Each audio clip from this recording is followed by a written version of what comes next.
সারা বাংলাদেশের প্রিয় চতুর্থ শ্রেণীর শিক্ষার্থী বন্ধুদের বিশেষ অনুরোধে তোমাদের জন্য একটি ইসলাম শিক্ষা প্রশ্ন নিয়ে আজকে উপস্থিত হয়েছি। প্রশ্নটি একটি নমুনা প্রশ্ন, দ্বিতীয় প্রান্তিক মূল্যায়ন 2025-এর জন্য প্রশ্নটি তৈরি করা হয়েছে। তো এই প্রশ্নটি দেখলে তোমরা তোমাদের প্রশ্নের মান বন্টন, গঠন, কাঠামো এবং সিলেবাস অনুযায়ী, অর্থাৎ দ্বিতীয় প্রান্তিকের সম্পূর্ণ সিলেবাস অনুযায়ী প্রশ্নটি তৈরি করা হয়েছে, যার মাধ্যমে তোমরা একটি ভালো সাজেশনও তোমরা পেতে পাবে। সুতরাং প্রশ্নটি সুন্দরভাবে একটু জেড যদি লক্ষ্য করো তাহলে তোমরা, এবং এটি যদি ভালোভাবে প্র্যাকটিস করো, আশা করি তোমাদের ভালো একটি পরীক্ষা অনুষ্ঠিত হবে। তো প্রথমেই থাকবে সঠিক উত্তরটি উত্তরপত্রে লেখো। এরকম 10টি থাকবে। সঠিক উত্তরটি শুধুমাত্র লিখতে হবে, আমি তোমাদের উত্তর বলে দেবো না। তোমরা উত্তরগুলো খুঁজে খুঁজে লিখবে, খাতায় বাসায় বসে প্র্যাকটিস করবে। তারপর পরীক্ষা দিতে যদি যাও তাহলে তোমরা দেখবে অবশ্যই তোমরা আগের তুলনায় অনেক ভালো পরীক্ষা দিচ্ছ। তো এখানে দেখো 1 নং প্রশ্নের উত্তর লিখে তারপর 1 নম্বর দিবে। তারপর এখানে দেখো প্রথম 1 নম্বর রয়েছে ইবাদত শব্দের অর্থ কি? গোলামি করা, আদেশ করা, অনুমান করা, অনুসরণ করা। তো যে সঠিক উত্তরটি হবে সেই উত্তরটি তোমরা লিখবে। যেমন 1 নম্বর দিয়ে যদি ঘ উত্তর হয়, ঘ দিয়ে অনুসরণ করা এরকম লিখবে। এবার 2 নম্বরে পবিত্রতা ইমানের অঙ্গ কথাটি বলেছেন, যেটা উত্তর হবে ক খ গ ঘ, যা উত্তর হবে সেটা লিখে তার মাথায় পূর্ণ বাক্য লিখে দিতে হবে। যে খ নম্বর হলে মহানবী ব্র্যাকেটে সাল্লাল্লাহু আলাইহি সাল্লাম, এটা লিখে দিতে হবে। গোসলের ফরজ কয়টি? সঠিক উত্তরটি লিখবে। 4 নম্বর কোন ইবাদতটি আযানের মাধ্যমে শুরু হয়? 5 ঈদ কিসের দিন? এটা সম্ভবত ঘ নম্বর হবে। ক ও খ উভয়টি হবে, কারণ খুশিরও দিন, আনন্দেরও দিন। 6 নম্বরে মানুষের স্বভাব ও চরিত্রকে আরবিতে কি বলে? যেটা উত্তর হবে সেটা লিখতে হবে। 7 নম্বর সকল পাপের মূল কোনটি? মিথ্যা, ওয়াদাভঙ্গ, পরনিন্দা, মন্দ কথা। 8 সত্যিকার মুমিন তারাই যাদের চরিত্র সুন্দর, উক্তিটি কার? তারপর 9 নম্বরে লোভ মানুষকে কিসের দিকে নিয়ে যায়? এটা সম্ভবত খ নম্বর হবে, ধ্বংসের দিকে। 10 নম্বরে অপচয় বলতে কি বোঝায়? ফেলে দেওয়া, ব্যবহার করা, নষ্ট করা, কাজে লাগানো। ফেলে দেওয়া এটা অপচয় বা নষ্ট করা দুটোই হয়। তোমরা সঠিকটা লিখবে। 2 নম্বরে থাকবে সঠিক শব্দ দিয়ে শূন্য স্থান পূরণ করো। সেক্ষেত্রে শূন্যস্থান কিন্তু তুলে লিখতে হবে। যে সত্য কথা বলে তাকে ড্যাশ বলে। ড্যাশ তারাই যাদের চরিত্র সুন্দর। গ নম্বর শিক্ষকের সাথে সবসময় ড্যাশ করব। ঘ নম্বর সত্য আমাদের ড্যাশ দেয় আর মিথ্যা ধ্বংস করে।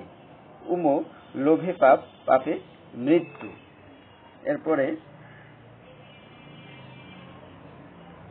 3 নম্বরে দেখো শুদ্ধ হলে সু এবং অশুদ্ধ হলে অ লেখো। আমাদের ল্যাপটপে একটু সমস্যা থাকার কারণে আমরা ভিডিওটি মোবাইলে ধারণ করেছি। ক নম্বরে শিক্ষকের সাথে সবসময় খারাপ ব্যবহার করব, এটা অশুদ্ধ।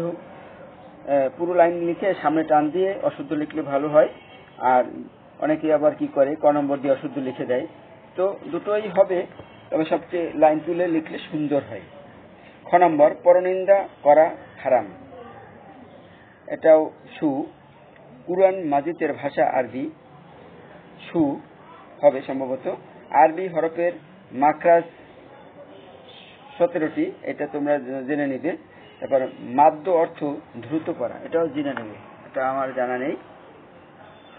4 নম্বরে বাম পাশের বাক্যাংশের সাথে ডান পাশের বাক্যাংশ মিল করে উত্তরপত্র লিখো।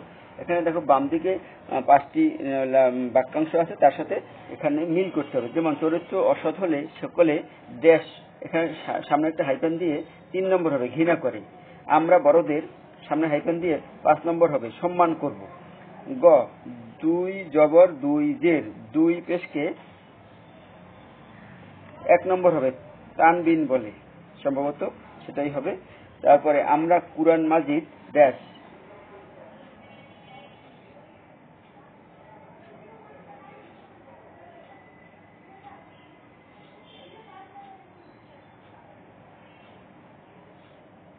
এটা সম্ভবত 2 হবে, শুদ্ধ করে শিখবো। তারপর তোমরা সঠিক মিলিয়ে নিবে। আরবি পড়তে হয় বাম দিক থেকে, 6 হবে এটা না, আরবি পড়তে হয় ডান দিক থেকে, সরি দুঃখিত, সম্ভবত আরবি পড়তে হয় ডান দিক থেকে। আর আমরা বাংলা লিখি বাম দিক থেকে শুরু করি, কিন্তু আরবি পড়তে হয় ডান দিক থেকে। তো আশা করি তোমরা বুঝতে পেরেছো। এবার 5 নম্বরে দেখো, যে কোনো 5টি প্রশ্নের সংক্ষিপ্ত উত্তর লেখো। এখানে 7টি প্রশ্ন থাকবে, সম্ভবত 7টির ভিতর থেকে যে কোনো 5টি প্রশ্নের উত্তর লিখতে হবে। 3 থেকে 4 লাইনের ভিতরে এই প্রশ্নের উত্তরগুলো তোমরা শিখবে। এখানে প্রশ্নগুলো দেওয়া রয়েছে, এই প্রশ্নগুলো তোমরা অবশ্যই শিখে নেবে।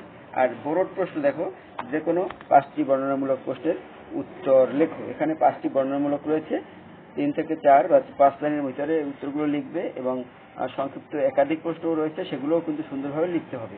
আর এজন্য তোমাদেরকে এই প্রশ্নগুলোর উত্তর পারার জন্য অবশ্যই তোমাদেরকে সিলেবাসের যে নির্ধারিত অংশটুকু রয়েছে সেটুকু কিন্তু বারবার অনুশীলন করতে হবে, বা অর্থাৎ রিডিং করতে হবে টেক্সট বইটা। তাহলে কিন্তু তোমরা অবশ্যই এই প্রশ্নগুলো সব পারবে। এবং